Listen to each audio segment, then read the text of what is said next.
I never said that we were going to start right at 9:30. You said you'd be home at 9:30, and then I No, would start setting up. no, I looked at Twitter at 8:58 and you checked into Brownstone Tavern and Grill, so I knew that your head wasn't in the game.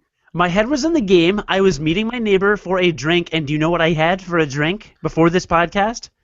Was it prepping for this podcast? It was a sugar-free Red Bull. That's insane. That's not what you should have been doing. That's wonderful. Thank you. I'm more awake now. This is good for the episode. Episode 93 of Unqualified Gamers, a video game podcast where two guys with no business talking about video games. Very little of what you do is good for this podcast. Talk about video games. So there you go. Very little, yes, very little of what I do. Well, hi, everybody. I'm Cody Goff, and this is Jonathan Martin, and we're going to talk about stuff today. A lot of things. We're going to talk about, we're going to just catch up, because we took a couple weeks off, really, unless you count 2 weeks ago when I posted a drunk episode by myself, which didn't even really count as an episode. We're going to catch up a little bit, talk about just a quick little Thanksgiving recap. Then there's some news in gaming, including some Sony news, some Twitch TV news, some Nintendo news, and some Ubisoft news. And then I will launch into a 4-hour diatribe about Super Smash Bros. Wii U and 3DS. And I'm gonna like leave for that. John might talk about a game called XCOM Enemy Unknown, but If we get to it, I don't know. With the Super Smash Brothers talk, to be honest, I would be totally fine if we just talked about Smash Brothers. I want to talk about XCOM at some point, if not this week, then next. But I have a feeling there's probably a lot you want to talk about Smash Brothers, and I'm curious about a lot of stuff. So. Well, we'll see. But listener, if you're a returning listener, which means that you're 90% of our audience, you will maybe be surprised. John and I actually planned this episode to a degree. So we're not just going to meander through, well, what did you do this weekend? What did you do this weekend? Well, I don't know. I worked. Oh, what did you do? Speaking of which, what did you do this weekend? I'm not going to talk about what I did this weekend. Actually, we haven't recorded in quite a long time. We haven't, but what I'd like to do is, what we're going to do, listener, is John and I are going to transition away from this being kind of our, like, I don't know, Instagram feed and just be like, oh yeah, I had turkey for dinner last night, and we're gonna, like, I don't know, it's all fun. Yeah, because you do movies of you cooking food, so people can see that if they want. People can see that if they want, yes. Yeah. So, but no, we're gonna talk about like fun, interesting stories, and so what I'm saying on our podcast is that we're not gonna suck anymore, which is exactly what you're doing right now. Which is what I'm doing right now. Maybe we should get started. All right, maybe you should just tell me about your stupid. No, we go down the list, the non-gaming section. Tell me how Mexico is like Mexican places. We're going straight down the list. We're going straight down the list. Otherwise, why do we have a list if we don't use it? Well, we don't have to do it chronologically, but I guess we're going to. So, listener, the reason we didn't do an episode last week was Thanksgiving. 2 weeks ago, I was in Mexico for a week, and I'm not gonna like give a whole trip of my story of my itinerary and everything, but I was struck by how. And yes, I wrote in the email with the pre-show notes, Mexico is like Mexican places. Yes. What I mean by that is I was surprised with how accurately Mexican culture is represented in America. So what I mean by that is if you go to a Mexican restaurant and they're serving burritos and tortillas and they're playing like music with the trumpets and that's a mariachi band. A mariachi band, mariachi music, and you know they've got all the colors and even the way the walls are in some places, like that is everywhere in Mexico. That is their culture. That's not like outdated stereotypes. That is their culture. Like you hear mariachi music everywhere. We saw a mariachi band at a gas station stopping for gas while we were stopped. They were in their full black and white garb with like the guitar cases and everything. They play that music everywhere. They serve Mexican food is Mexican food? Like, because I've been told Chinese food, quote-unquote American Chinese food, isn't really what they eat in China. No, we just call it Chinese. They eat some insane stuff in China. Right. That, like, Americans wouldn't eat, and so you don't get real Chinese food in America. Right. So, but I was just struck by how, like Warner Brothers banned, or Warner Brothers has a kind of a cultural apology at the beginning of its Looney Tunes cartoons because it uses a lot of stereotypes and things like that. And I read an article about how while they were like kind of apologizing for Speedy Gonzales, like a lot of Mexicans actually love Speedy Gonzalez, and they think he's a great representation of their culture and all this other stuff. Because they all run really fast and are small?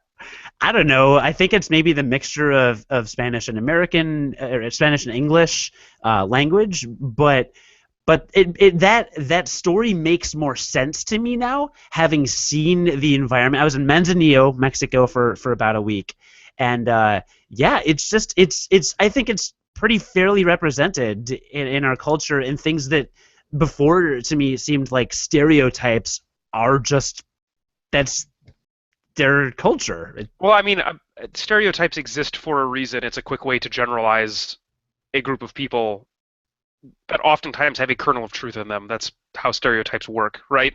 So, Yeah. I mean, it makes sense that something like that exists. Just like all Russians are 8-foot tall bears. Everybody knows They this. are all 8 foot tall, but no, but you've been to Mexico several times, haven't you? I have. And did you experience the same kind of like? You know, I went to a very touristy part of Mexico. Yeah. And so in general, it was pandering more to like not just an American audience, because the place that we have gone to multiple times now is a very cosmopolitan area from tourists all over the world go there. But they were just pandering to non-Mexicans in general. So I didn't get a very good sense for Mexican culture from the trips that I went on.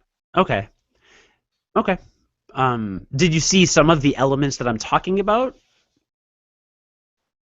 I think you're making some stuff up. Okay, probably. Pretty much all of it. So, but that was exciting. I had some really good octopus when I was there, and I say that because a lot of people have issues eating things with tentacles. Are you that way? You freak? Well, from all the horrendous porn that I've watched, I mean, tentacles just make me uncomfortable in general now. Sure. But if I watched, you mean have role played, correct? Right. Yes. Okay, so there's that.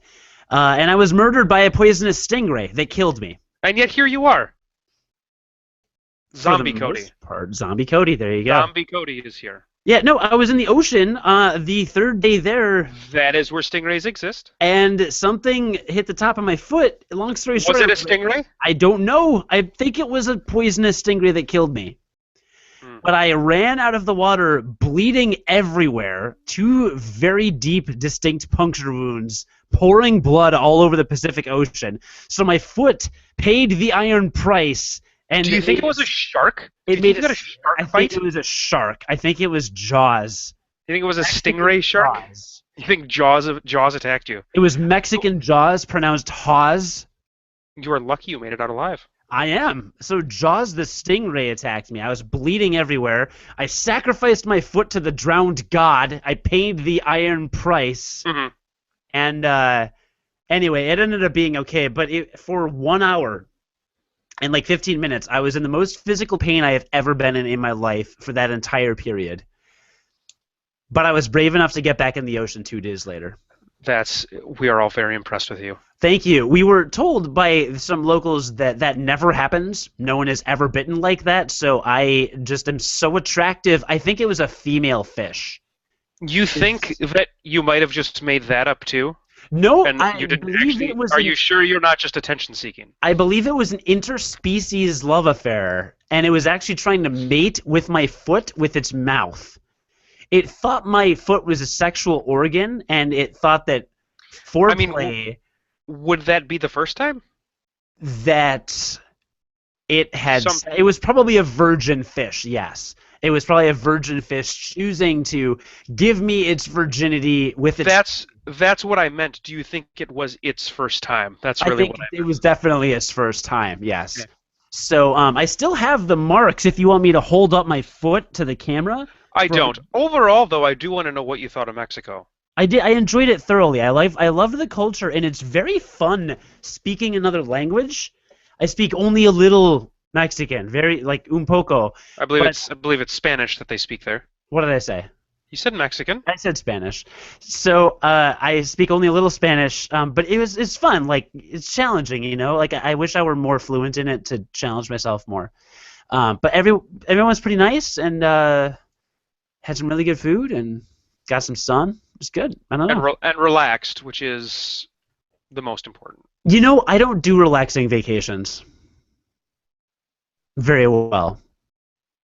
See, you're like lay on the beach for 5 days kind I of guy. with the amount of like, and I don't I don't truly live like a stressful life, but with the amount of like stress in normal day-to-day routine, the taking care of the baby, the being at work, the doing the work, the the working on the family unit, the not having like Casey and I don't have a lot of alone time together that much anymore, right?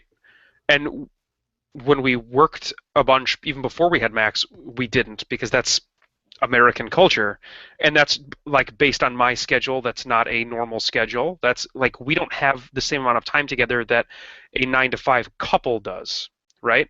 So like our vacation is our time to relax and spend time together. So like for us, that's what we like to do. I guess that makes sense. Were you that way when you were single, or less so? I mean, who takes vacations without another person when they're single? It's I think that's kind of an uncommon thing. It's probably true. I don't know. I mean, even when you're single, I think oftentimes you bring somebody on vacation with you, whether that be another friend of a gender that you are not interested in, or whether that be uh, a gender that it doesn't matter. Like typically, people do not vacation alone. I don't think. I think in general, people vacation as either groups of people or as a couple more often. Yeah, okay, that makes sense. Well, I discovered that I am not a sit around and do nothing kind of guy, but I was a fifth wheel on this vacation. Yeah, you were in a very awkward situation. It was probably not awkward because you knew three of the people very well that were Well, there. and I kind of had met one, so yeah. Yeah, and so I'm sure that like but it just in terms of having, you're on a week-long vacation with two couples and then there's you. I mean, like that's, you spoiled everybody's fun is what you did. Yeah, I'm the Uh, worst. I ruined everything. yeah. But I just wonder, had you brought a significant other down there with you, would you have had a different experience? I think I would have had a hugely different experience. I think you would have, and I think you probably would have relaxed and been able to just kind of hang out more and enjoyed that. I that's my personal feeling. Maybe not. Maybe you're that kind of person because I have friends that are like this, where they create an itinerary for their vacation and they will literally follow like a daily itinerary, spend 10 hours a day doing activities, and then just crash at the end of the night. And they'll get home and they'll be exhausted, but they will have done all this stuff because like that's the stuff they wanted to like see these sites when they were there. That is totally fine. You want a vacation like that, you go for it. Like I totally understand what you're trying to do with that. Not my cup of tea at I all. I guess the only time I've gone on an extended vacation with a significant other was I went to Ireland with Erica in 2007, Hmm. spent a week there with her, and we planned the whole trip.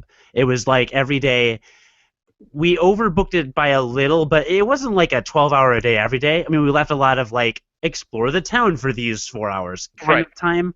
But we were definitely, for Ireland, we were hitting different towns, and a lot of the towns are 2 or 3 hours apart by bus, which we didn't rent a car, so we're hang out in a town, see all the sights Yeah. there, do all the stuff around, and then travel. So we did that, but there was a night when we were just too tired. She was like, "I'm getting car sick. I can't get in a car. We can't get all the way to the East Coast or the West Coast." I'm like, "All right, cool. Let's just grab a hotel room," and we just chilled in Cork that night. So I don't know, this was more of an environment where we were kind of stationary, and I don't know what I would have done. Who Yeah, knows? and who knows down the road, like with Max, because I'm sure we're going to want to take him to different places so he can Disney, see them, and not just Disney, but other countries as well. just Disney. And because we do that, I'm sure we will itinerize those a little more because we'll want him to see some stuff, Is that a and we'll word? want to see some stuff too. Itinerarized? I just made it up. It's a great word though, isn't it? It's not. It's one of the most disgusting words I've ever heard. I think It's it's a. worse. It's worse than moist. All of our female No, listeners. well, you know what? I'm glad you. Let me look at this list now. I'm glad you. He murdered by poisonous stingrays, eating things. We did that. Uh, So Mexico was good. I'm glad we're through that. How was Black Friday slash Cyber Monday, did you or I fucking buy anything? Did you do anything for Cyber Monday, Black Friday? Did I what? I feel like you were tweeting about it, like that you found stuff that you wanted. Did you buy a sewing machine? That was a joke. But you did, didn't you? No. No, You made that shirt you're wearing, didn't you?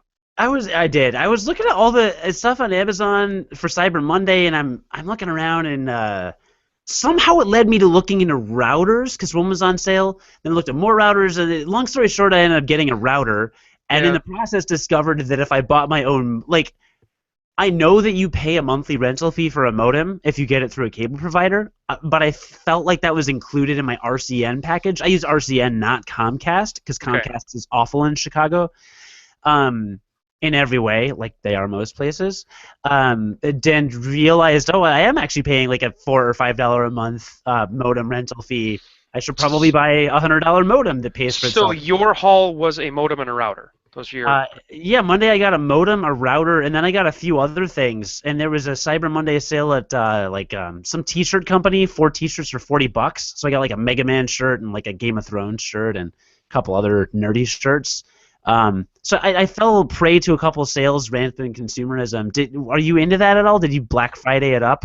You before I say anything about that, you know how I feel like you know how I know I've become an adult because I have 4 T-shirts that take me 3 weeks to wear. Otherwise, I never put on a T-shirt anymore because I'm either in a dress shirt for work or I'm lounging around in like pajamas. I'm the same way. I mean, I only wear like 2 T-shirts a week. I So how just do you? wanted new ones. Okay, yeah, okay. I guess I can see that. I guess I can see buying things I don't use. I guess that sounds pretty good. No, here's what it is. My dad at one point, like 5 years ago, was telling me, he was like, "Your mother and I were going through photos the other day, and I realized I've had the same shirts for 15 years or 20 years." And that comment has always stuck with me because I don't want to be wearing my what's the shirt? My CM Punk T-shirt in every photo I take from like 2 years ago to. So get a more neutral shirt. Oh, so I'm just wearing like a purple shirt in every picture for the next 15 years? Who cares?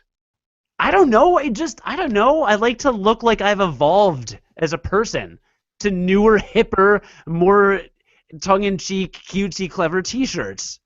Like Mega Man. I Okay, almost got a so for Cyber Monday Black right, like Mega Man and Doctor Who, you have really evolved, really I got more. said I almost got a T-shirt that said Dr. Whom. You're really classing up the joint. So Black Friday, Cyber Monday, I want to know why I now make more money than I ever have in my life and cannot afford anything because that is kind of the boat that I feel like I am in right now. We didn't buy anything.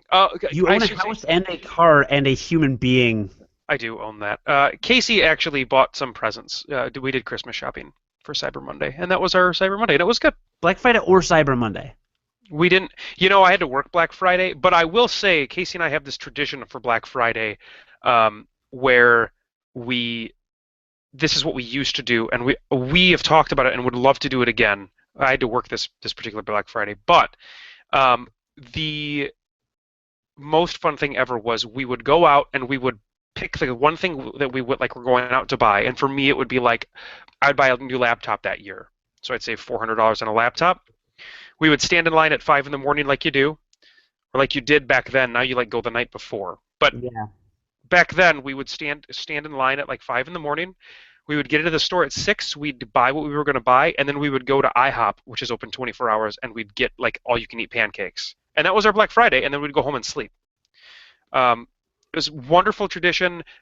Didn't do it now this year. So I remember like 6 or 7 years ago, I was in Rockford, and Guy and Ryan and a couple of our friends were in town. Guy co-hosted an episode of this podcast once, and we just drove around for the midnight launches, because that was back when stores started to open at midnight, 12:01 or like 4 a.m. Hmm. We drove around like no, actually, yeah, we were driving around like 2 or 3 in the morning, just driving by people online, asking them if they wanted fast food, shouting at people. There were a couple people in the mall parking lot just sitting there like eating food with their car turned off, Yeah. and we pulled the car in front of them like a few hundred feet away and just turned on our our headlights and turned on the brights. So it's just like this ominous car staring at them in the parking lot, which is probably very creepy, and they probably called the police on us. But Yeah, good job. it's weird stuff, kind of trolling around Rockford. But Black Friday used to be fun like that, and I don't know, it's losing its luster for me. Yeah. But I was pulled into some rampant consumerism on Monday. But hopefully Sure. I'll have a better internet connection next week. Hopefully. It arrives tomorrow. Yeah. Tell me about your Thanksgiving, since we've slingshotted from Cyber Monday back to Friday and now back to Thursday. Thanksgiving was good. There was a lot of food. I went to an Italian family's house, and they made lasagna on top of 2 turkeys. Um, Highlight of it was awesome. Thanksgiving is awesome. It's probably my favorite holiday because there's football on TV all day. No, Halloween's your favorite holiday. Yeah, you're right. Thanksgiving is my so Halloween fills a different niche. Halloween is like my favorite holiday for my own personal selfish reasons. Thanksgiving is my favorite holiday as like the family get together. Um, so there's a bunch of great food. There's football on TV all day. I a couple of highlights. I figured out the way to drink on Thanksgiving, and I am super happy about this. You drink the first thing you do when you get there, when like the appetizers are out, is you pour yourself like a glass of whiskey, and you drink 2 of those, and you cozy because it doesn't fill you up. It's the biggest bang for your buck when you're at the holiday, right? So you can eat more food that way, and you still get slightly intoxicated. So I had 2 glasses of whiskey. I was in a great place. I had a glass of wine with dinner, and I got to taste everything because like beer fills you up if you drink enough of it to where you're feeling tipsy, right? Sure, yeah. Yeah. So I had a glass of wine with dinner. After dinner, I took the traditional Thanksgiving nap, and it was wonderful. And I woke up, and we had dessert.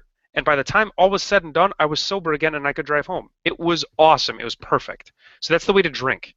The other highlight was that we were tasked with bringing dessert to Thanksgiving, and so Casey went to Costco the day before, and she was there, and she texted me. She's like, "I think I'm gonna get a pumpkin pie, and then I think I'm gonna get a pecan pie and a pumpkin cheesecake." And I was like, "Okay, babe, that sounds like a lot of food." Because if you've ever seen the pies at Costco, they're like 4 times the size of a normal pie, and that's not an exaggeration. It's like 4 times the size of a normal pie. So I told her, I was like, I think there's only like, I think there's like 15 people at the most coming to this thing. Like, that's a lot of dessert.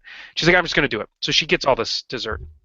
And we get there, so we've got, and I kid you not, there's the pumpkin cheesecake itself has about 25 slices from Costco. It is enormous. Just the pumpkin cheesecake. There were 8 people at Thanksgiving. So at the end of the night, and nobody eats dessert. I mean, everybody eats dessert. Some people eat dessert at Thanksgiving, but the majority of the time people are too full. So at the end of the night, there were 3 pieces of pumpkin pie gone, 2 pieces of pecan pie, and 2 pieces of pumpkin cheesecake gone. That was it. The amount of dessert was absurd. It was the most ridiculous thing I have ever seen, the amount of dessert we had left. So that was great. It was great. Thanksgiving was very good. Well, happy Thanksgiving to you. Yeah, was yours good? Yeah, it was good. Family time. Nothing exciting. Nothing. I mean, it was perfect. It was very nice. Yeah. Very nice family time. Yeah, the other thing that happened too over the course of these past 2 weeks was we got my son gave us what was easily the worst sickness he's given us so far. Yeah, I see in the show notes, visit from the plague gnome. Yes, that's his nickname. Because he's tiny. And he's... You call your son the plague gnome. Actually, we call him Nurgle, who is the old god. He's a Warhammer deity. He is the god of pestilence. from the Warhammer You universe. call him Norgal. Nurgle. Nurgle. Nurgle, yes. He's the god of pestilence Wow. and decay. And so, you know, like I have had plenty of colds in my life. I've had plenty of like flu-like stuff, that kind of stuff. That's child's play. Because when you get a stomach bug, like a stomach virus, that is the true king of the knock your socks off illnesses you can get. So one day he woke up and he was projectile vomiting, but he was totally fine. He was like in a great mood, everything was funny, but he was just projectile vomiting because he's a baby, and babies like when they get sick, they don't actually get sick. It's the craziest thing. They like I've got kids that come into my pharmacy with fevers of 105 and are running down the aisles while they're getting their medicine. I mean, it's ridiculous. It is ridiculous. So he's projectile vomiting, and it's like, oh, he's like actually sick. So Casey had to stay home with him, and he didn't eat a ton that day, but he was in a great mood and he slept a lot. The following day, I started to not feel all that great in my stomach. I was like, I'm not feeling kind of crummy. Flash forward to like 3 in the morning, I wake up vomiting violently everywhere, which progresses over the course. I vomit about 10 times total, which progresses to horrendous diarrhea, like really bad, like all day, every 15 minutes. For the listeners loving picturing this right now. Yeah. So I had to stay home from work. In between my vomiting and bouts of diarrhea, I passed out. I was unconscious. I slept for like 16 hours in between these bouts. I only woke up to vomit and crap all over the toilet. That was what I did, right? And that was the day I was supposed to watch Max at home, daddy daycare day. I did not. Casey stayed home and watched him. At about 5 in the afternoon, on the day that I am still puking and having diarrhea, Casey starts to feel sick. And we have one bathroom in my house because my other bathroom is currently being renovated. Oh, no. So she starts to vomit. And she vomits far more violently than I did. Like, the worst I have ever heard. Like, she thought she was going to have to go to the hospital. It was so bad.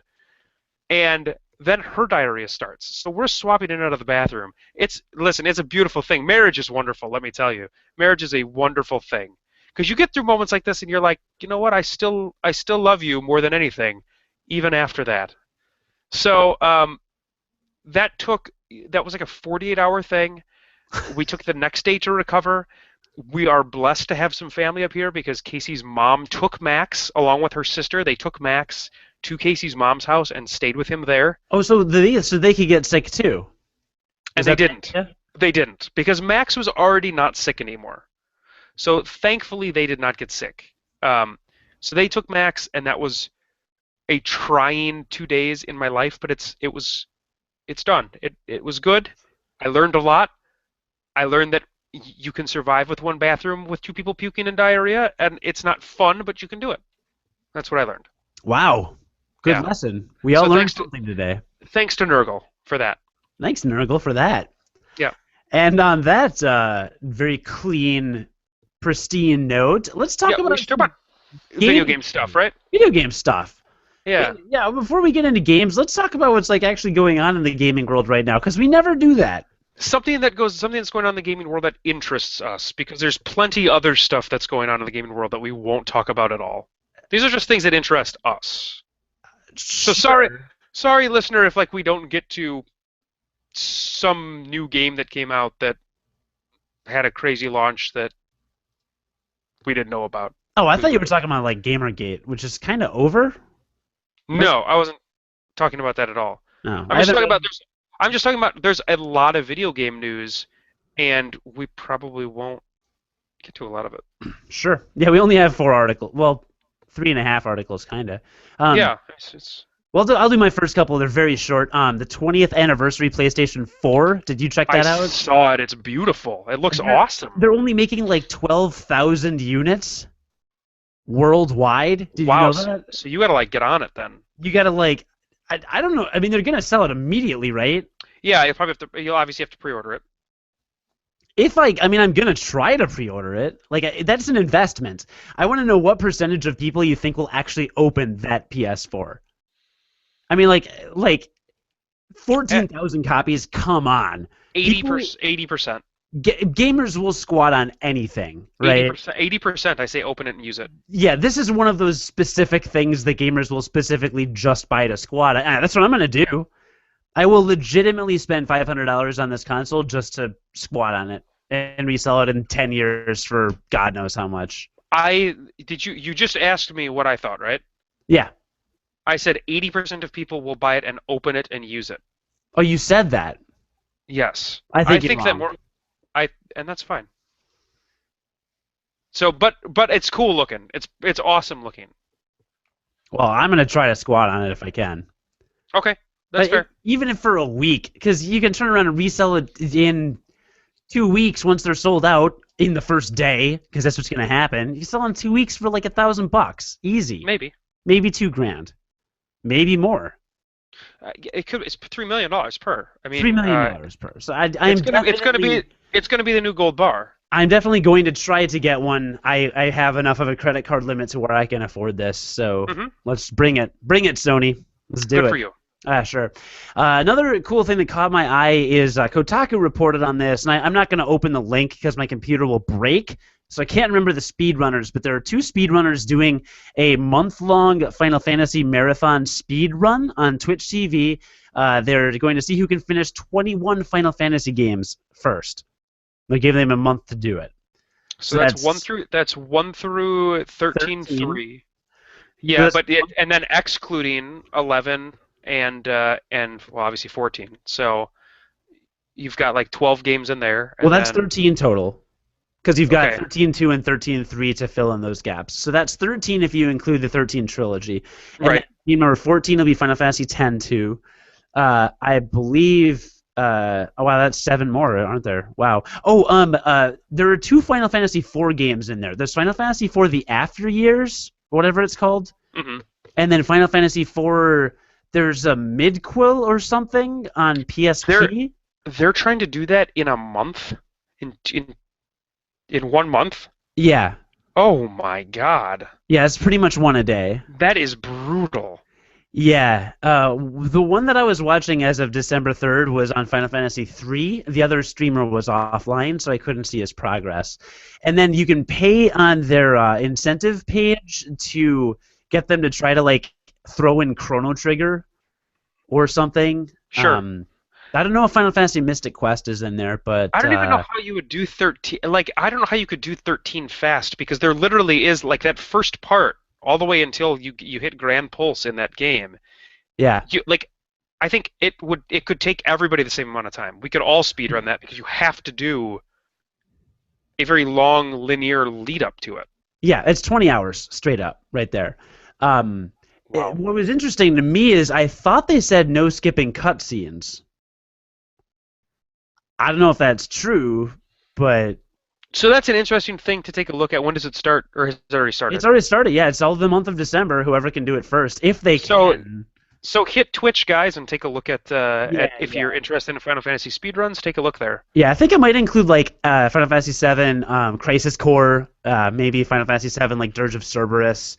It could be any of the Legend games from Game Boy as well. I don't think the Legend games are in it, but I have to double check, which I'm not going to do. So anyway, yeah, please check that out. I think it's going to be fun. I'll watch it. And there's a link on the Kotaku article that has a side-by-side the 2 Twitch streamers, which is pretty cool.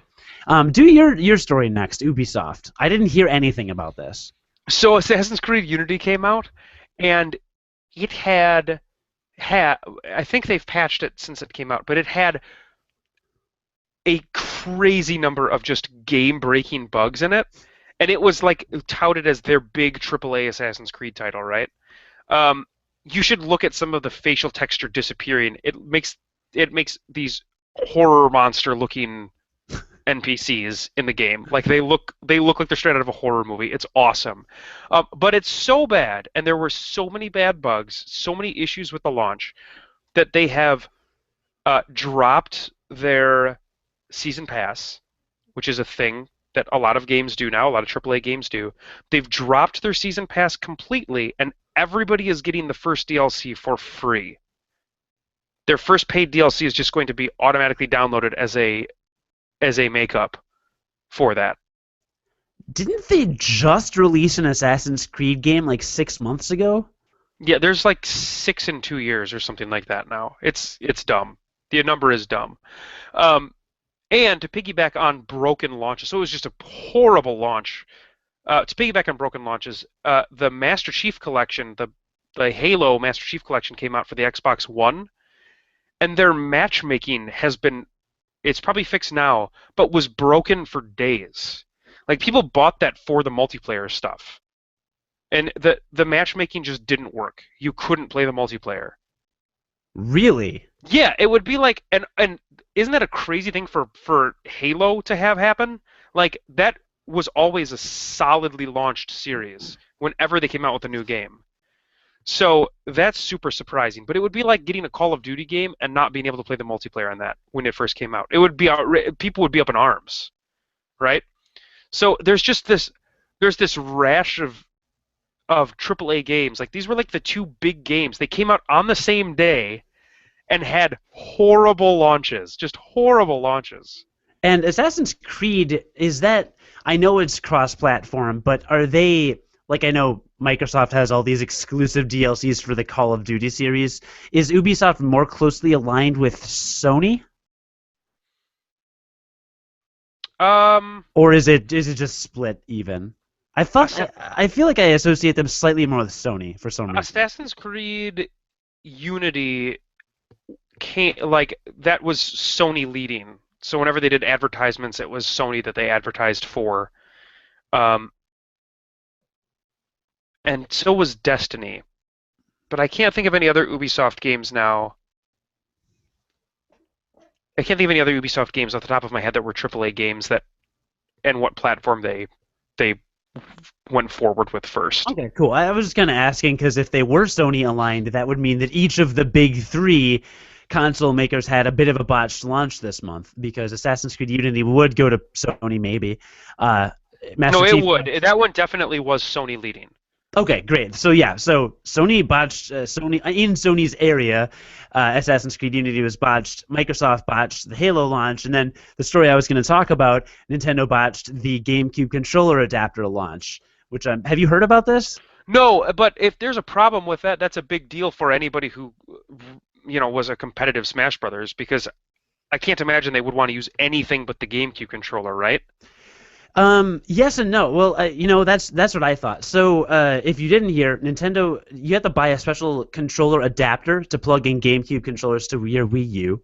Right. Could order that with the game, but they sold out of that immediately, those packages. And as of right now, that adapter is only said to work for Super Smash Brothers. Now, assumedly they would make that work for lots of other games as well. But as of right now, they've only said that they have plans to have that work for Super Smash Brothers. Wait, really? Yeah. That doesn't make any sense. I know, and that's just because they don't have to make good on a promise if they can't keep it.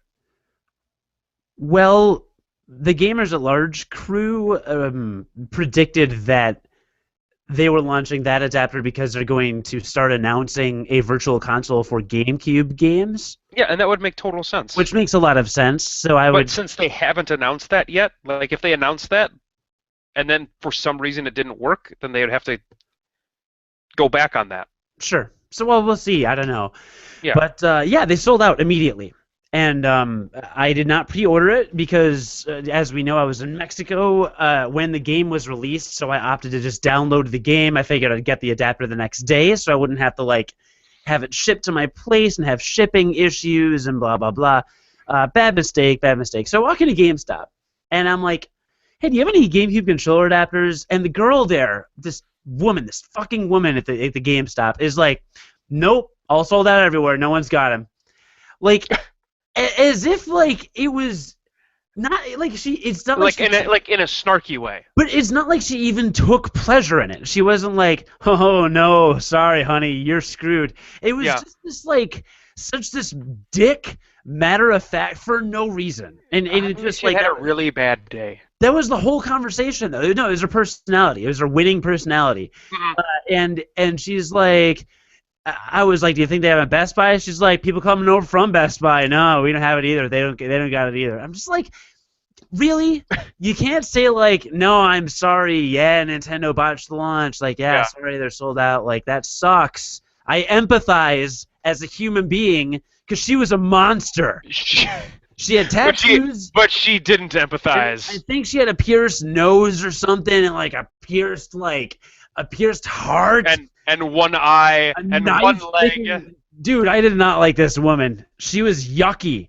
And Yeah. I, Okay. like, you know what's funny? At that location, almost every time I go in, there's a female GameStop employee, which I think is awesome. I love that they're a girl. Like, I get excited. I'm like, oh my god, like it's a person that likes video games and is female. Like 90% of my friends that I've made as an adult, this could be fun to actually talk to somebody that's not a dude that likes video games.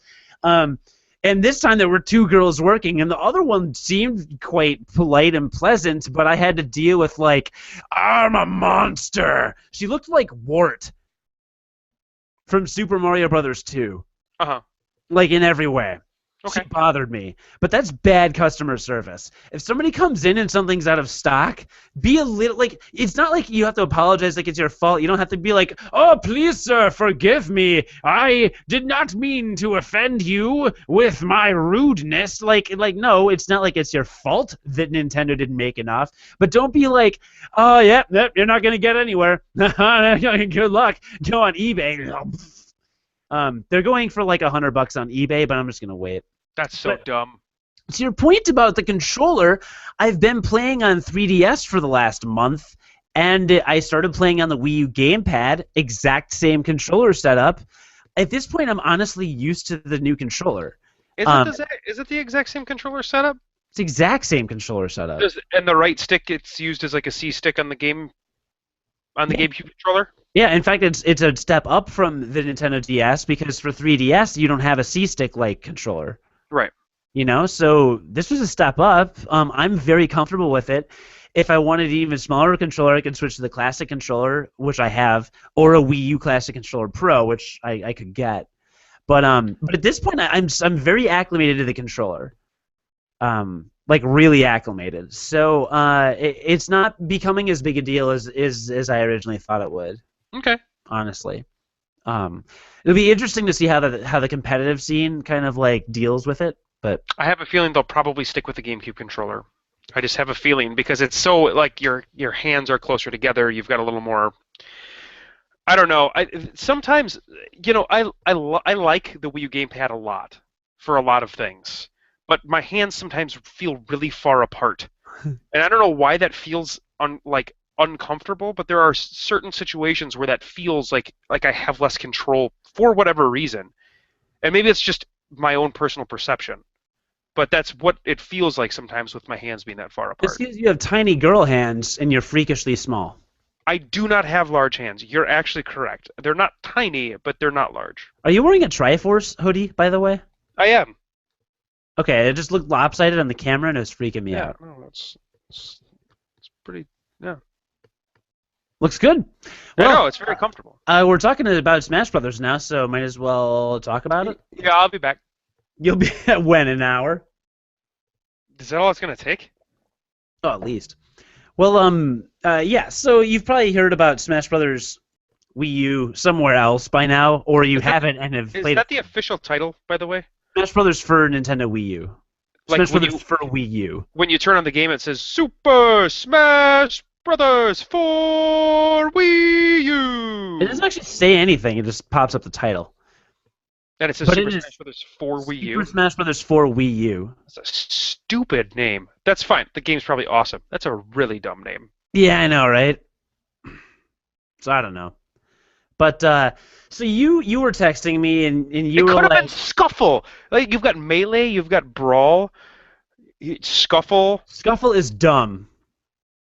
Better than for Wii U. It's not. No, Scuffle is really bad. Hang on. While you're talking, I'm gonna look up synonyms for Brawl. Keep talking. Good, can't wait for this. Well, you were texting me asking me like, oh, is it pretty much the same as Smash Brothers for 3DS? And it's totally not, like at all. Okay. So the two are actually, I was astonished with how different they were because I got Smash for 3DS.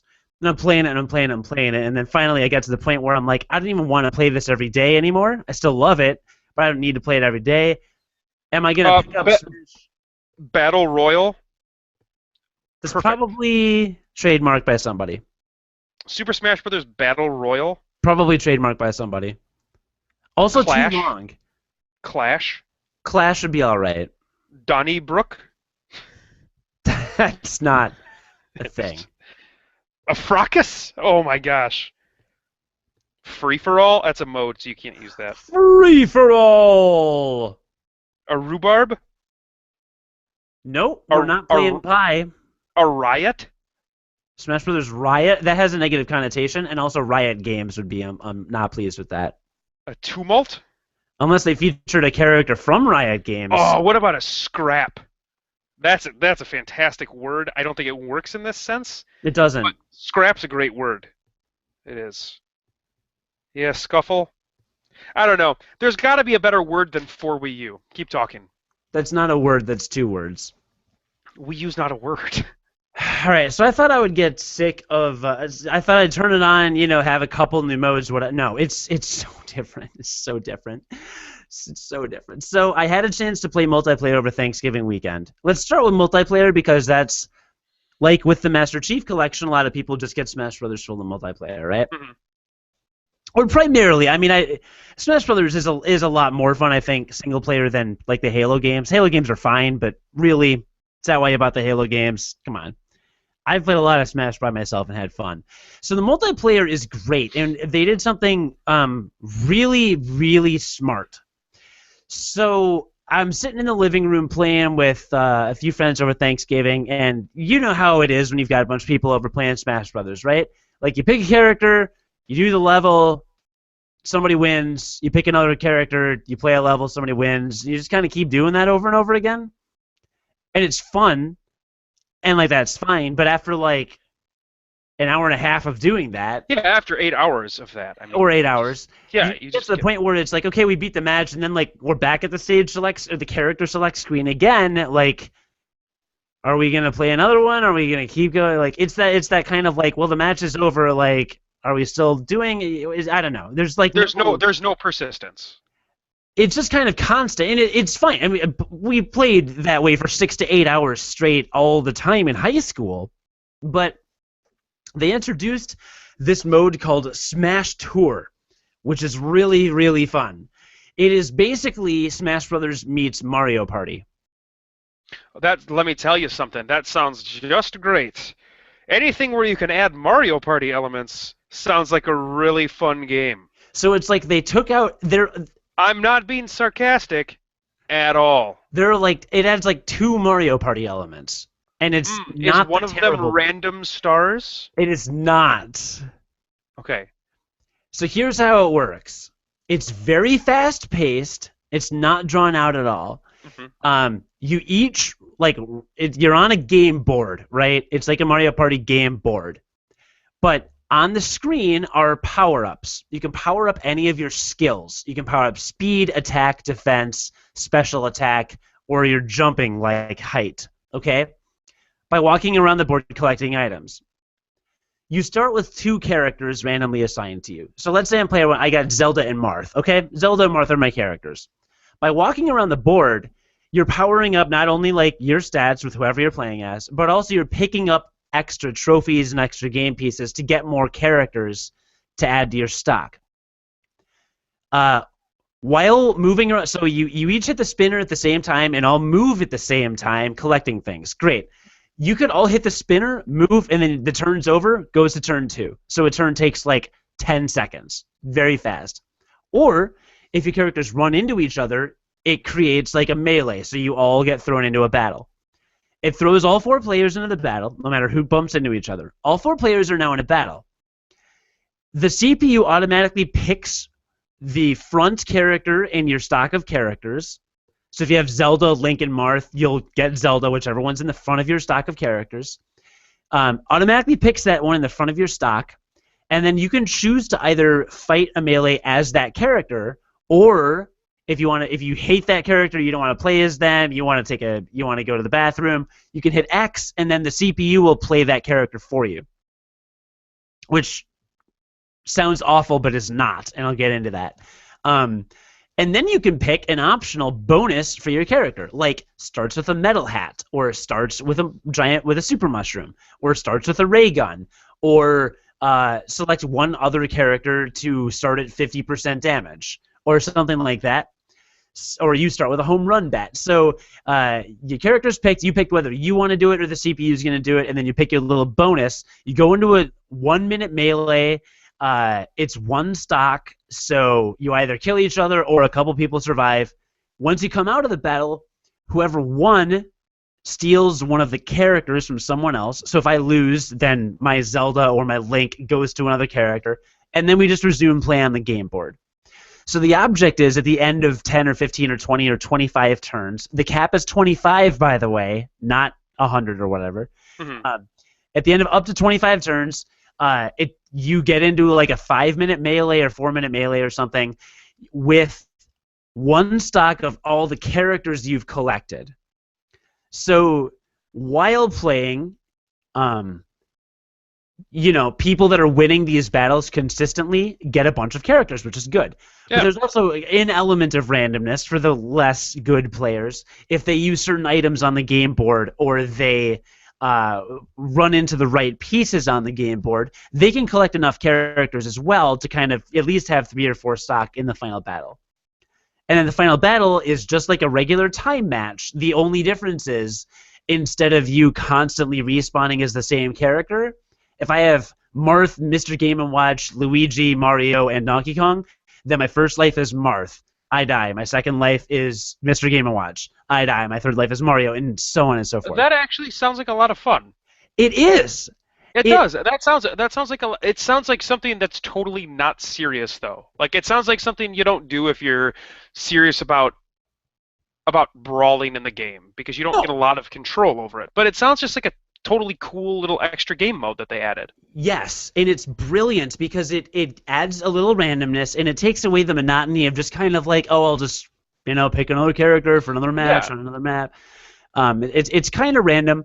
It's a little and what I love about the fact that it lets you watch the CPU is, like, I got stuck with Diddy Kong one time, and Diddy Kong is literally my least favorite character in the game to play as, except for maybe Olimar, because I hate Olimar in this game more than I've ever hated Olimar.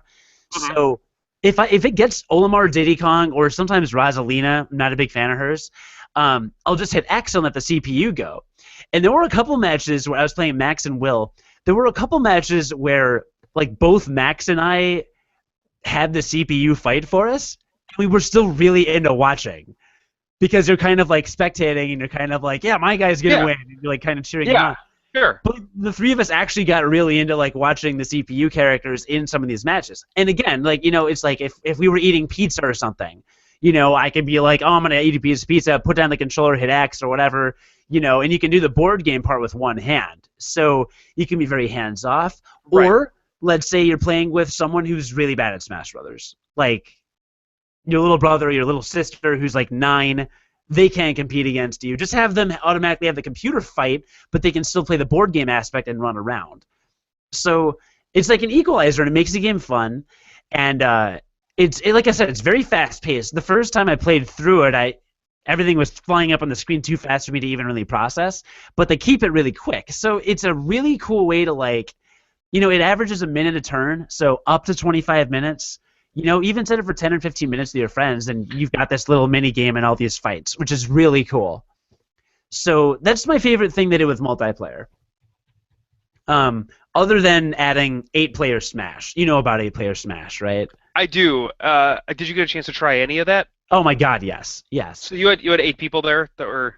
No, did not have 8 people, but you can set it to CPU. Oh, you use CPUs, sure. Yeah, use CPUs. 3 of us plus CPUs. Was it ridiculous? It's pretty out of control. I'd like to see it with 8 people, but it's fun. I mean, the only issue is it's hard to see because the map is always zoomed out. Well, it has to be. I mean, because you've got 8 people. Yeah. So, you get a little squinty with it, but, that's not the worst thing in the world, and everyone's got a big TV these days, so not game-breaking. Yeah. I will say I didn't bring enough so I only brought basically 3 controllers home with me, and we ended up using my 3DS as a controller Right. because you can do that. Yep. Did you know that? I did. Oh, well, fine. I was excited. But that was fun because I used the 3DS controller the whole time because I'm used to playing on a 3DS anyway, so why not? Yep. And that worked perfectly, so that was cool. But 8-player Smash is cool, and I experienced a lot of it because in classic mode, classic mode's a little different. You kind of select from 4 or 5 choices of what kind of battles you want to fight. So for each round, I can do 1-on-1 with Marth, or I can do 1-on-5. Not like 5-person free for all, but I can fight like Donkey Kong or Rosalina and Rob and Luigi and Ike in the same battle, right? So there's a lot of like 5 to 6 player multiplayer action built into classic mode. So you're already experiencing a lot of that like beyond 4-player Smash organically through the game, and it works really well. It's really fun, actually. Mm-hmm. So they did a good job of incorporating that. I just thought it was like, 8-player Smash tacked on at the end as a gimmick. No, it is fully integrated into the game, the idea that you'll be smashing against more than 3 opponents. So that's really cool and organic. So there's all that. So multiplayer is fun. I like the way they revamped it and introduced the Smash Tour. Smash Tour you can do by yourself, of course, as well. And the events. Are there any exclusive single-player modes like Subspace Emissary? Other than like the classic go through the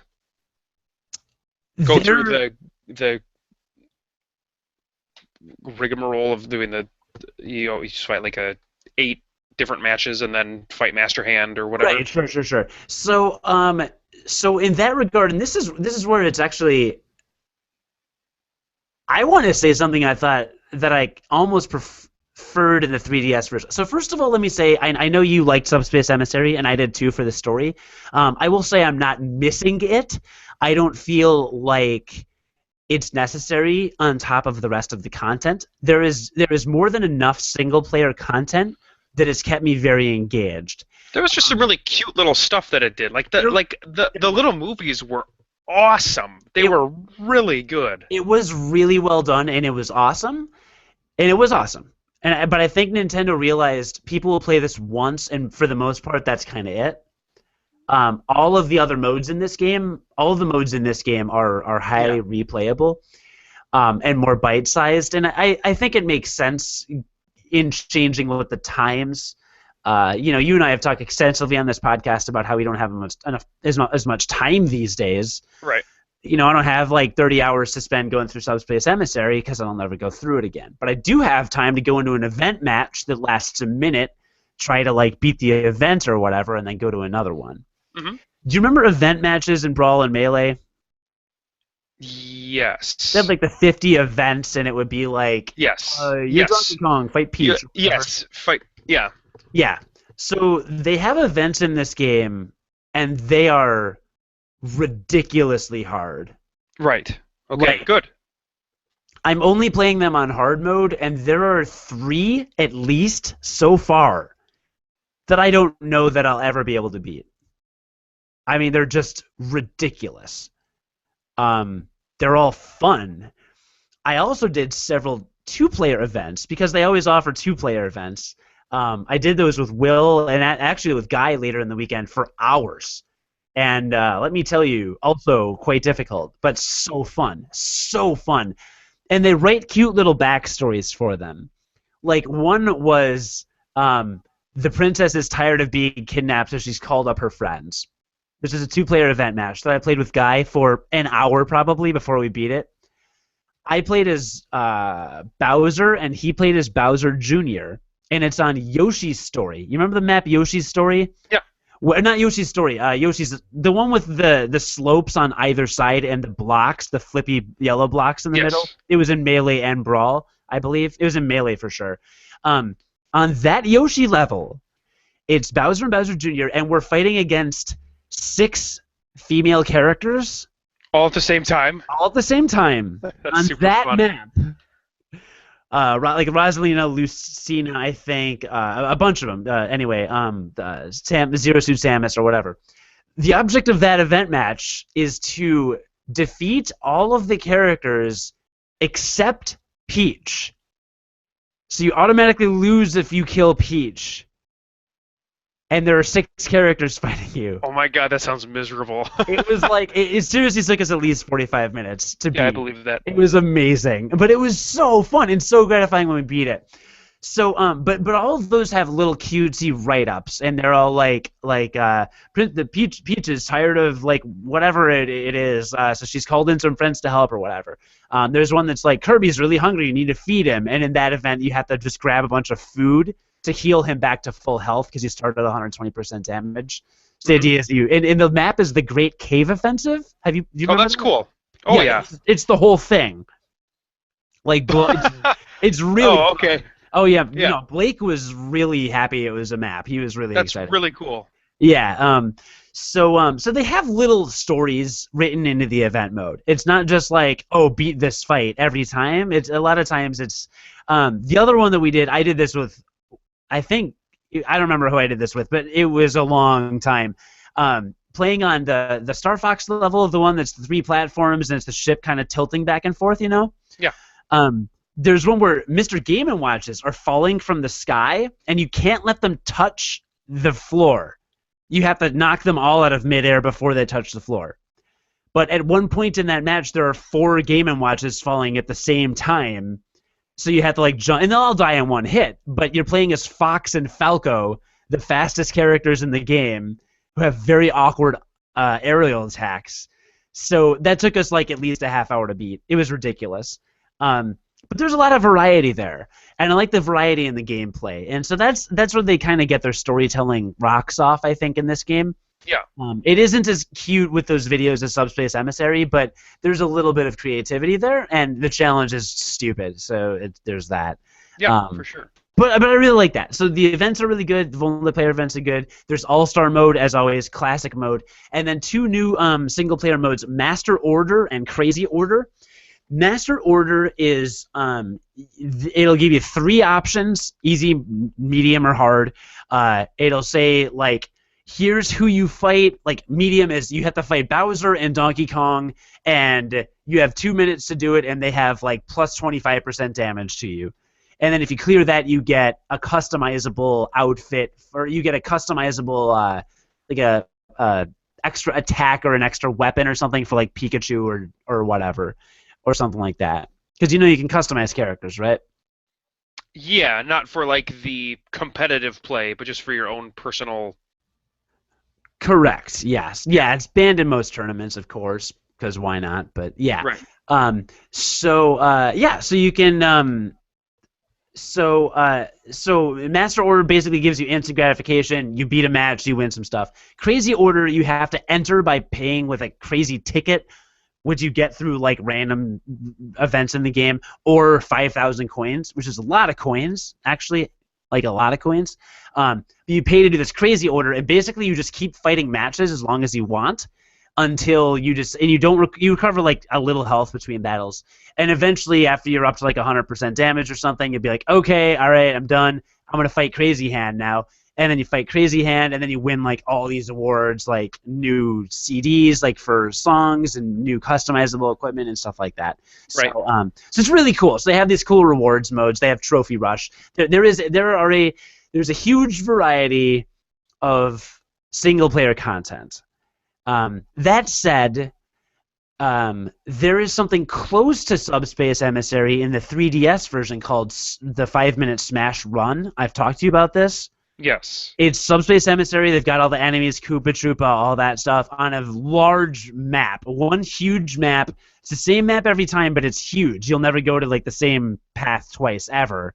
This big-ass map, and you run around it, fight these guys, get the power-ups like you do in Smash Tour to power up your character, and then you've got a little melee battle at the end. There's no Smash Run in the Wii U version, and I kind of wish they had that there. Because it's a good mode? Because it's a good mode. Yeah. But again, there is so much content packed into everything else. There are no events in the 3DS version. There's no Master Order or Crazy Order. So I do like the way that they do it a lot in the Wii U version. So if you only own one version and you want some more variety after the Wii U version, I would recommend getting both, honestly. I really think that Smash Run is almost that much worth it. And classic mode is different in the two games. It's totally different. In the 3DS version, you kind of move along a path and pick one of 3 paths to go around. And in the Wii U version, you're choosing who to fight. You're assigned a rival at the beginning of your like game board play. You kind of move your little trophy around a little map. So they're done very, very differently. And I guess the final boss of the hardest difficulty level in the Wii U version is like substantially different than the one in the 3DS version. Mm-hmm. So there is a lot of difference, and it really struck me because again, I've not gotten bored at all of the single player modes. So that's all very good. Yeah. So a couple things you skipped over on the list, things I'm curious, and definitely amiibos. So what's up with that? Did you bought one, right? I should have grabbed it from my living room for the podcast. I got a Samus amiibo. Unfortunately, not the one with 2 arm cannons. Did you see that? No, it got made incorrectly. They mismanufactured one, and it's going for $1,000 on eBay because, that. of course, it is. But yeah, I got the Samus amiibo. I don't know why. Because I didn't know what it does. So you don't know how it works. Have you used it? I use it. Guys' thinking was, well, if you get like thinking about a new Metroid game in the next year or so, you get a Samus amiibo, you could probably touch it and there probably benefits for that. So I'm like, well, it's an investment. Cool. When the Metroid game comes out, I can tap my amiibo and it'll do something cool. Awesome. Because the place I went to was sold out of Link. I would have gotten that for Hyrule Warriors, whatever. So here's how it works. You train your amiibo. Which is just the character in the game. So yeah, you scan in Samus, and then suddenly there's a CPU Samus, right? Excuse me. Level 1 CPU Samus. So that's exciting, right? Right. And I got the level 1 CPU Samus, and then we put it in a fight with a couple computers. Okay, it like gains a level couple minutes into the fight. Level 2, all right? Gains a level 3, gains a level 4. All right, cool. So it beats these computers. All right, so I'm like, okay. So put them against harder computers. It beats them, harder computers. Then we start playing because we were eating beefaroo. Beefaroo, the best fast food in northern Illinois. We're eating beefaroo, so we're watching this amiibo fight. And then I'm like, I think I'm supposed to train it. I think it's supposed to emulate the way that I play. Because I'm pretty sure that's how a Fox amiibo got 3rd in a tournament, is because its trainer was a really good player, trained its Fox, and then the Fox learned its moves and kind of like kicked butt in the tournament, right? So I pick Samus for multiplayer, and I start playing as Samus. And I'm fighting it. And it wins a couple matches. We're doing 4-player matches. It wins a few matches here and there. Gets second a couple times. I start to notice it starts to act like me.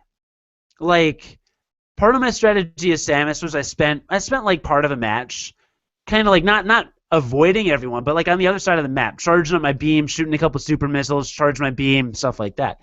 Notice a couple matches later, I'm like fighting, the 2 human opponents, and I'm looking around the map, and I'm realizing like Samus is on the other side of the map, and she's charging her beam. And then she drops down and shoots a couple super missiles. It's like, okay, that's interesting. So I notice I'm not grabbing at all, because Samus's grab isn't that great. So I start to grab. So I start to shield more and start grabbing with my beam or whatever. Next match rolls around. She grabs me a couple times and throws me down. Combos me a little bit. So you train your amiibo to act like you. That's weird. It's weird. And in between matches, you can feed it. So in the game, you can equip the souls of your decimated enemies. Yeah, right. You can equip either your characters like Link and Zelda and Ganondorf and Mario and all that, or your Mii fighters with equipment that raises your attack, defense, or speed. And whenever it raises one, it lowers another, like a rock paper scissors. So if you raise your attack, I believe it lowers your speed. When you raise rock, you lower paper. Yeah, right, exactly. So when you raise your defense, it lowers your speed. When you raise your speed, it lowers your attack. When you raise your attack, it lowers your defense. Something like that. So you collect these customizable items throughout the game to equip on your characters. Well, in between matches, you can feed it to your amiibo, which means they eat it, which means you can no longer equip it on anybody, but it's a permanent stat boost.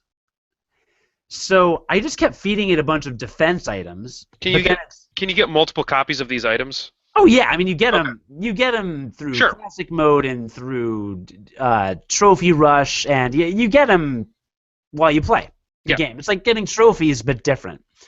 And you feed them, and they're permanently gone, but your amiibo gets them. So like last time I checked, my Samus had like plus 80 defense. We got to the point where I was like smash attacking her, like you know how the C stick was just like a smash attack in that direction in the last game. In this game, the C stick is holding the smash attack. So you can hold you can hit the C stick right and hold it there, and you'll charge your smash attack. So it's just a minor difference in the control. So you can charge your smash attack using the C stick now instead of just being a quick attack. But I had like partially charged a smash attack and used it point blank on the Samus at like 150 or 170%, and it knocked her like halfway across the level, and that was it. Because her defense is so high now. So that's another part of actually the explanation of how that Fox won third place in a Smash tournament, because the stats were a little boosted. It was harder to launch. What and does that give you to train your amiibo? What can you do with that? You can have it fight other amiibo? I don't know. They're fun to train. Does that make sense? Yeah, Like if you but like for me, it's like to what end? Sure. Some people catch a level 70 Mewtwo in Pokemon, and they can't use Mewtwo except to fight the Elite Four, but it's banned from online play, Yeah, and they'll because level them up anyway. right. Well, I guess more like did they put a mode in there specifically like for your amiibo? Because like I could see a great thing where like they would just put a mode where it's like set your amiibo off on this journey, and you have to make sure that you have it trained in a certain way to fight like through a gauntlet of stuff. Sure. I think it's partially to train yourself. I think part of it is if you do a good job training an amiibo and then feed it some stat boosts and then fight it, suddenly you've got this like epic thing that you're battling far beyond a level 9 or stacking the deck against you. I think that the ceiling of difficulty has been raised in Smash Brothers to a ludicrous almost level just by the single player mode, and I think that this amiibo makes it even higher. I think that pro players will train amiibo and sell them. Absolutely. I will 100% fight an amiibo trained by a professional Smash player. I'd pay $20 for that. Now, amiibos retail for almost 15, so I don't know how, I don't know how much people will be willing to pay. Am I going to pay $50 for an amiibo that PC Chris trained or Mewtwo King? I don't know. I mean, I won't. Who will? Where's that market? I don't think there's a huge market for it. But perhaps Smash players trying to train each other in tournaments, if you've got an East Coast crew and a West Coast crew meeting in a crew battle in Indianapolis or something, maybe they trade amiibo, or maybe they bet amiibo, or maybe they're doing money matches with amiibo. I don't know. Yeah. I think this is going to be the kind of thing that, and I think this is unfortunate. I think Nintendo just kind of put a basic function out there, and they're going to just let people figure out how to use them. And I don't like that necessarily, but I think it will become more apparent what their purpose is and what their usefulness is, because there are so many people that will be using them. They will figure it out. Sure. And I don't think that's apparent yet. It wasn't immediately obvious to me, why am I doing this, I will say it was more fun to fight my amiibo than it was to fight random level 9 CPUs. I will say that by the end we you can name him. We named it Sheamus because pro wrestling. So we named Samus Sheamus. So we kept referring to the amiibo as Sheamus and calling it a he because Sheamus is the pro wrestler's name that we were referring to. So we kept talking about Sheamus, and that was kind of fun. Like it was like a fourth person was in the room. So maybe really lonely people can train their amiibo and name them. It's like a girl's having a little tea party with their stuffed animals, only you're fighting robots in a video game. I don't know.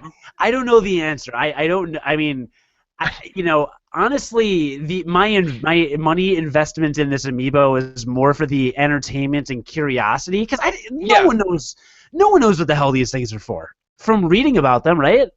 Yeah, they certainly did not do a good job of explaining whatever it is that they are. Yeah, and I can't either. And maybe I'm missing something. I don't. You know what? I wonder if maybe. You know what? I wonder if maybe it's just an action figure with a cool side thing. Maybe that's all it is. It could be. Maybe it's just maybe it's just an excuse to collect figures, which I mean, people like to do that too. And maybe, I will say I wish I'd gotten Donkey Kong because I love Donkey Kong in this game. Can we just talk about how good Donkey Kong is? He's really good. Yeah, let's He's talk about really it. good. I really like Donkey Kong in this game a lot. Okay. And I should have gotten the Donkey Kong amiibo because I play as him. I don't play as Samus. I play sometimes as Samus, but it came down to I'm not going to buy Donkey Kong Country Tropical Freeze. I've heard it's a phenomenal game. I might borrow it from Blake, but I'm not going to buy it, and it's not amiibo compatible. So why am I going to get that when I could buy the Samus, and when the Metroid comes out, inevitably it will have some kind of amiibo functionality, right? So it was seen as at least it'll pay off at some point, probably. That's not a good reason to buy something, probably. And I heard the Hyrule Warriors bonus isn't really great unless you get Link, so there's that. But I don't know. I mean, you're not going to need one for sure. You will have no purpose for it. Yeah. But You're right. somebody will, and I don't know who that is. But listener, maybe it's you based on what you've learned. Yeah. I mean, it doesn't sound like there's a lot of functionality there yet. Correct. I agree. Yeah, and that's fine. That's fine. Yeah, I don't know what the strategy is. I don't know. Maybe Nintendo just wanted to print more money. The strategy maybe is that down the road we get a game like Skylanders that's like an overhead 2D action game that uses Nintendo characters from all the different franchises, and you have to have the amiibo to use the character. And that's fine. And I would play that. Yeah. 'Cause I already have a figure. Absolutely, and that's the end game. And maybe they're just trying to add this other functionality in where they can, because it sounds like this game doesn't need the amiibo thing. It's just like an extra. Yeah, it's just an extra thing that feels like it's added in there that they've kind of tacked on a little bit. Yeah, it's there. Yeah. So I don't know, but anyway, yeah. The only thing I didn't cover was online play. You heard my epic rant about how much I hated. Let's talk about that next time because I do want to know about that, and I want you. That is your homework. Over the next week, spend a little time with online stuff because that's really where people like me, like your single player information is valuable to me, but it is not what's going to sell me on this game, and I knew that. It sounds good, but no matter how good you made it sound, it wasn't going to be the thing that sold me on it. So, yeah, do me a favor and spend some time with a single player. You mean multiplayer? Multiplayer, yeah, sorry. But I have. Then talk about it next week. Okay. Because it's getting late. It's getting late. I mean, I was going to spend like 30 seconds on it. But I've got questions about it. Okay. We'll get to the online multiplayer for Smash Brothers for Wii U next week. But I will at least tell you it's not as bad as the 3DS. That's all I'll say. Okay. It's, in fact, tolerable. Which I knew nothing. I'll Which I get knew. into the details of it next week. Yeah, I knew nothing about the 3DS version other than I heard a lot of complaints about it. So, Yeah, 3DS and is garbage. and frankly, tolerable is as far as an adjective for me is not good enough to sell me on it. Like I want more than tolerable if that's my main purpose of the game. So Well, tomorrow, Wolfen has been playing online a bunch, and he says hook up your Wii U to an Ethernet cable. He's pissed at people that go Wi-Fi. Is your router anywhere near your Wii U? it is actually. Oh, well, all right. Well, if you can get an Ethernet cable, that'd be great. Tomorrow in the mail, thanks to my Cyber Monday binge, I'm getting a brand new modem and router. So I'll hook that up, get the online play going, because we all know my internet connection is it's fine. Spotty It's good, sometimes. it's good enough to podcast, but it can be spotty. It's not phenomenal by any stretch of the imagination. So brand new modem, brand new router should improve some things, and maybe I'll hardwire my Wii U, and I'll let you know full report. But I will tell you I had some matches with little to no lag. Which sounds great. So So I have not played extensively enough to definitively tell you, yeah, it's really super smooth, because I did play one or two super laggy matches, but again, that's on my spotty internet. So that said, we'll get into it more. But I will say it's not so bad that I'm just like, nope, forget about it. Right. I have very high hopes. I'm optimistic. I think it's going to deliver because from what I've seen, it can and has to a degree. So I just haven't done much of it. So we'll talk about multiplayer in Smash WiiU next week. But Excellent. my main takeaway is this game blew my expectations out of the water. It is insanely difficult compared to any other Smash game. The AI is absolutely brutally aggressive. I mean, it's like you get knocked off the stage, they don't stand there and wait for you anymore, John. They double jump off the stage, knock you back off, and then do their up B to knock you back off again if you try to come back. Like, they're ruthless. The AI is so much better than it has ever been in Smash Brothers. I mean, that sounds pretty good. It's good. When you play on the hard stuff, you're playing the hard stuff. It's no longer mindless whatever. So, it's good. That's why it's so fun to play, and that's why it was hard for me to describe to you the difference in the single player mode. Because single player mode of Melee and Brawl and 3DS even, you can kind of outsmart the computer. You know its patterns. Right, because that might actually make it a little more appealing for the single player stuff for somebody like me who was only interested in multiplayer. Because at some point in both Melee and Brawl, we would get to the point where you could place 3 level 9 computers, and that would be it. Yes. And there was no place to go from there. And that is definitely no longer the case.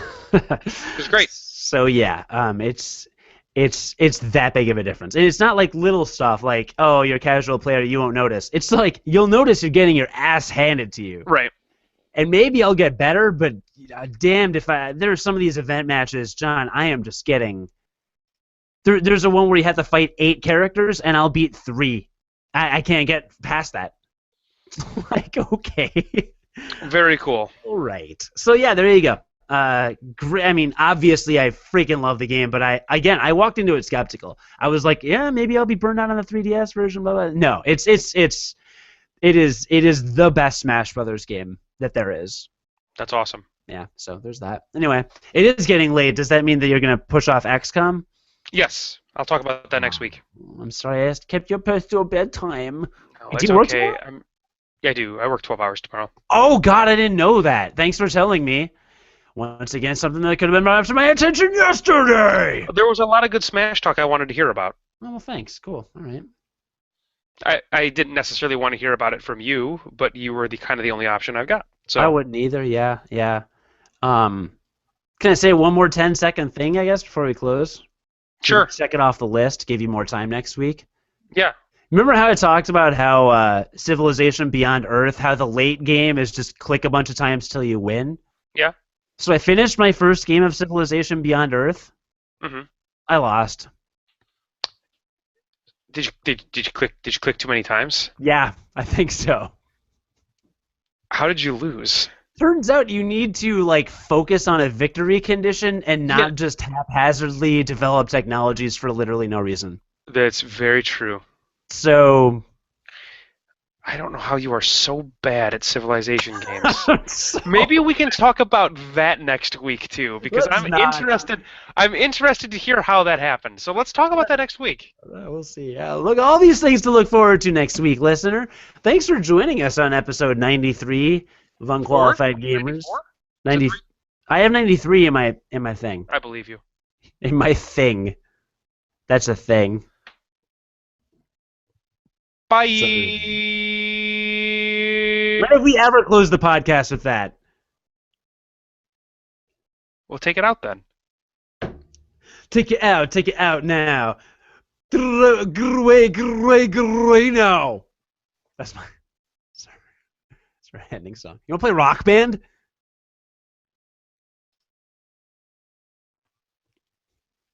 Oh, I have to stop the broadcast, don't I?